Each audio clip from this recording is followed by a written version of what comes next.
Marcus Vale had picked up a few unshakable lessons over his 15 years working as an environmental systems engineer. The first was that air recyclers possessed an almost malicious sense of timing, and would always malfunction at the worst possible moment imaginable. The second was that oil stains on formal clothing were apparently immortal, immune to every detergent known to science or marketing claims. And the third, perhaps the most consistent of all, was that no matter how carefully he prepared, he always managed to look slightly out of place at important, formal events. All three truths were proving painfully accurate as he stood beneath the shimmering crystalline arches of Celestia Prime's Grand Throne Hall, discreetly tugging at a collar that felt like it had been designed by someone. Convinced humans did not need their full lung capacity to survive, the annual convergence had transformed the palace into a strange hybrid of diplomatic summit and an obscenely expensive social gathering. Delegations from 47 star systems filled the vast chamber, their diverse forms creating a living exhibition of evolutionary creativity. The Carathi envoys wore sealed environment suits, since they breathed methane and found oxygen faintly insulting. The Silene ambassador relied on a portable humidifier to keep her gills moist, the device clicking softly in rhythmic intervals. 3 representatives from the Chorus Collective were engaged in an ongoing argument with themselves, harmonizing in 3 voices about appropriate greeting etiquette.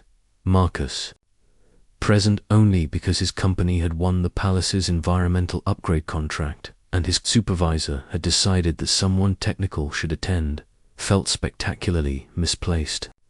He positioned himself beside a decorative column formed of what appeared to be solidified light, carefully aiming for the perfect balance of visible yet forgettable.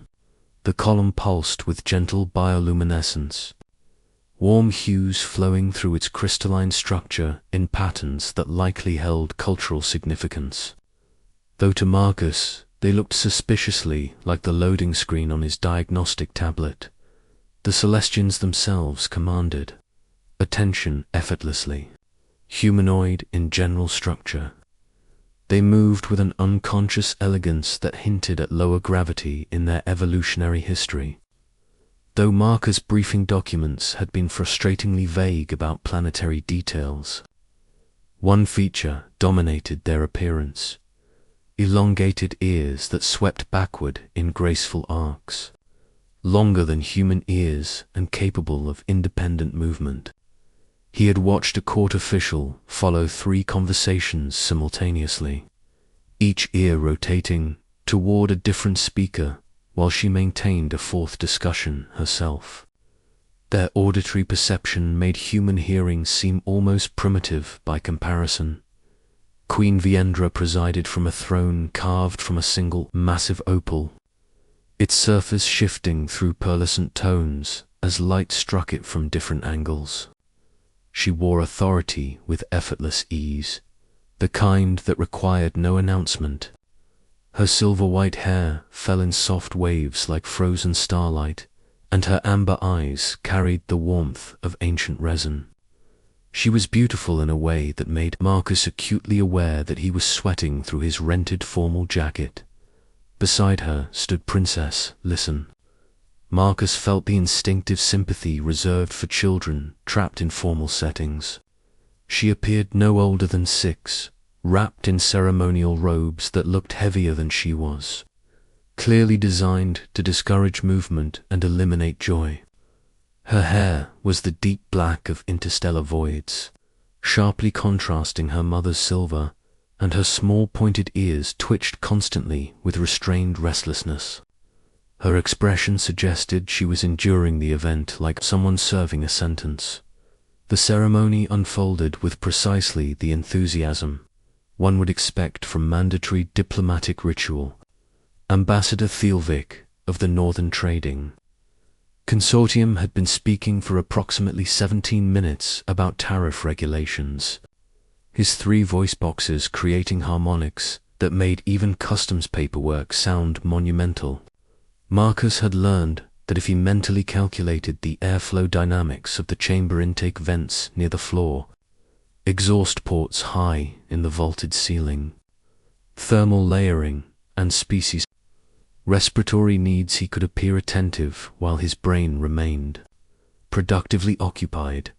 He was midway through, estimating filtration requirements, when Princess Lyssen's head snapped sharply to the side, her focus locking with the precision of a targeting system. Her ears pivoted forward in perfect alignment, drawing nervous glances from nearby courtiers. Marcus, still thinking about pressure differentials, didn't immediately realize she was staring directly at him through nearly 200 assembled dignitaries. Then she moved. She didn't walk or glide with ceremonial grace. She ran. Her heavy robes flew behind her like a poorly designed cape as she sprinted through the crowd. Conversations died mid. Delegates parted in confused waves. Ambassador Thielvik fell silent, his three voices cutting off in staggered shock. A server froze mid-step, holding a tray of drinks at an impossible angle, the glasses somehow remaining upright through sheer disbelief. Marcus had perhaps 2 seconds to process the sight of a small figure charging toward him, before Princess Lyssen collided with his legs with the full-force enthusiasm unique to children and overly affectionate animals. Small arms wrapped tightly around his waist as a muffled voice exclaimed happily against his jacket, "It's you. It's the nice man." The throne room descended into absolute silence. Marcus could hear the Silene ambassador's humidifier clicking several rows away. Every eye focused on him as he stood frozen, looking down at the child, clinging to him like she'd found something precious she'd been searching for. His usually reliable problem-solving instincts offered nothing. Queen Veyandra rose from her throne. The movement was smooth, controlled, and far more intimidating than any outburst would have been. Her expression remained carefully neutral, the look of someone assessing whether she was witnessing a security breach or a pivotal moment in history. Palace guards subtly repositioned themselves, ready to act if required. Marcus looked down at Princess Lyssen. She gazed up at him with absolute delight, amber eyes glowing with recognition. And finally, memory surfaced. 3 weeks earlier, during his lunch break at the orbital station's public market, he had found a small child crying beside a decorative fountain, lost and overwhelmed by the crowds. He had sat nearby, offering quiet company. When she'd been too frightened to speak, he had done what his own father once did for him, told stories. Not heroic tales, just mundane disasters from work. The time he accidentally vented an entire deck's atmosphere. The incident involving a waste recycler and a coffee machine that somehow improved the coffee. He kept talking until she laughed, then stayed until station security arrived. 15 minutes of basic human kindness. Apparently, that child had been a princess. Queen Veyandra approached, stopping just a few steps away. Her voice carried with crystalline clarity, effortlessly reaching every corner of the hall. "Mr. Vale," not a question. She already knew his name. "You will accompany me to a private audience." Marcus attempted a bow while a princess clung to him and failed at both, settling for an awkward nod. "Of course, Your Majesty." Princess Lyssen loosened her grip slightly. "Mother, this is the nice man from the station. He told me about the broken coffee machine and the cold people." "Yes, my dear," the Queen replied softly. "We will discuss exactly that." The walk through the palace corridors felt surreal. Guards flanked them. Lyssen chatted happily, holding Marcus's hand. The palace architecture flowed organically, crystalline walls grown rather than built, bioluminescent veins pulsing softly. Marcus focused on technical details to keep from panicking in the private chamber. Lyssen immediately climbed into Marcus's lap. Queen Veyandra studied him carefully. "Explain," she said, "what occurred at the station market." Marcus told the truth. He saw a scared child. He stayed. He talked. He waited. Lyssen added enthusiastic commentary. The Queen listened. Her ears tilted forward. "You did not recognize her," she said. "I didn't know," Marcus replied. "I just didn't want her to be alone." Silence followed. Then the Queen spoke quietly. Most would have seen opportunity. "You saw a child." Later, when danger struck the palace, Marcus ran toward it. Using environmental systems, pressure differentials, and airflow manipulation, he slowed attackers and guided Lyssen through maintenance tunnels to safety. He did not fight. He protected.